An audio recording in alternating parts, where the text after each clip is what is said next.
आंतरराष्ट्रीय योगासन स्पर्धेत गडहिंग्लजची कामगिरी. 60 वर्षावरील गटात गीतांजली पाटील यांचा दुसरा क्रमांक. योग विद्याधामच्या कार्याला जागतिक पातळीवर दाद.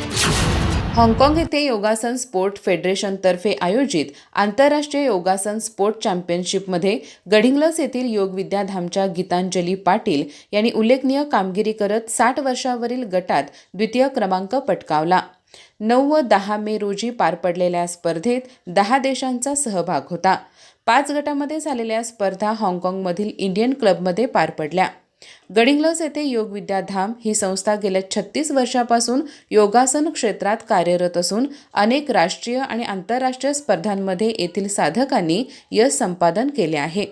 आयुष मंत्रालय नवी दिल्ली यांच्या माध्यमातून 21 जूनच्या जागतिक योग दिनासाठी जिल्हा यजमानपद 3 वेळा या संस्थेला मिळाले आहे. तसेच काउंटडाऊन 100 डेज उपक्रमासाठी मोरारजी देसाई योग संस्था आणि आयुष मंत्रालयाकडून सलग 2 वेळा निवड करण्यात आली आहे.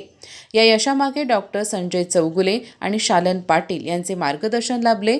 संस्थेचे अध्यक्ष योगाचार्य अरविंद कित्तूरकर, संस्थापक प्राध्यापक सदानंद वाली, बाबूराव खोत, गुरुलिंग खंदारे, शंकर खाडे, बाळासाहेब बडदारे, अरविंद सावळगी, विठ्ठल मोरे यांचे सहकार्य लाभले. या यशामुळे गडहिंग्लज योग क्षेत्राला आंतरराष्ट्रीय स्तरावर ओळख मिळाली असून परिसरातून अभिनंदनाचा वर्षाव होत आहे. अधिक माहिती आणि ताज्या घडामोडींसाठी आजच आमचे चॅनल सबस्क्राईब करा.